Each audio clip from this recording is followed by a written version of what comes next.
भर के दो जरा की प्लेट चंगा डोंगा भर के दो फुल करके बोटियां पानियां ने बोटियां पानियां लाओ जी खाना जेड़ा है बिल्कुल रेडी है और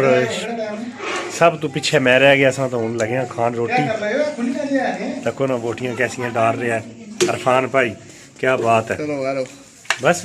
रहमान रहीम देखती आंखों सुनते कानों चौधरी खरीद का सलाम आज तक करने व्लॉग शुरू मैं इस वक्त बिल्कुल अपने भांजे का तेल मेहंदी है तो इत्थे मैं आया वहाँ मौजूद हाँ थोड़ी देर पहले पुज्जा वहाँ तो प्रोग्राम जड़ा ये उम्मीद है कि थोड़ी देर बाद स्टार्टिंग हो जाएगी आज मेरा दिल किया कि मैं वीडियो जी है बना अपने भांजे ना तेल मेहंदी है भांजे की तेल मेहंदी होवे तो फिर मैं वीडियो ना बना तो अच्छी गल तुसी फरमाइश भी मामू सा मेरी वीडियो जरूर बनानी है उम्मीद है कि इंशाल्लाह थोड़ी देर बाद प्रोग्राम भी शुरू होगा तो फिर तुसा ये देखनी है वीडियो पूरी जिस भरा ने अजे मेरा चैनल सबसक्राइब नहीं किया वो प्लीज़ मेरे चैनल को सबसक्राइब करो तो लाइक शेयर ज़रूर कराया करो हमेशा मैं कहना कि खास करके फेसबुक पर कराया करो तो सपोर्ट नाल ही हो सकना मेरा अल्लाह पाक भला कर दिया तो नाल ही मेरे कोई और सबसक्राइबर बढ़ जाए मेरा कोई कारोबार चल जाए ठीक है जी बिल्कुल बिला चक मैं वीडियो और बैक कैमरे में बनाऊँगा जितने कोई इत्थे जेड़ा प्रोग्राम होगा माड़ा होगा या चंगा होगा तो और भांजे के साथ हुआ भी इधर भांजा जी थोड़ा यार हलो हाय कर दे तुम ये है माशाल्लाह मेरा भांजा इसकी आज तेल मेहंदी है और कल बरात है तो परसों वलीमा ये प्रोग्राम तो रिवाज साडा होंदा है कि दूसरे घर च जाके नाल मसाए ने जाओ और उठ उठ के अपने घर चले जाओ फिर उस तो बाद तेल लगा जाना सिर ते ठीक है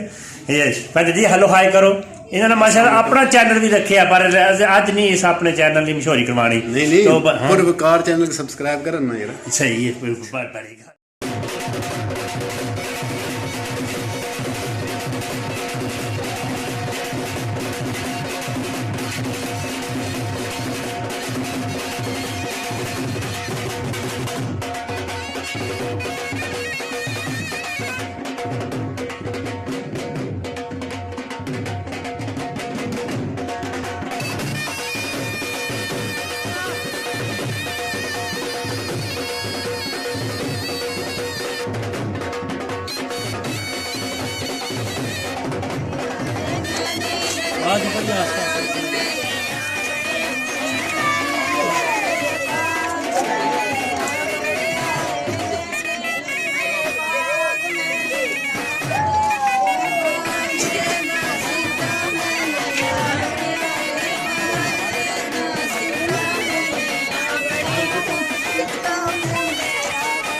सिर थल्ला करके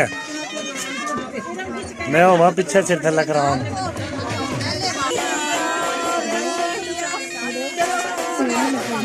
ऐसा मार मार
आओ श्रेदा जी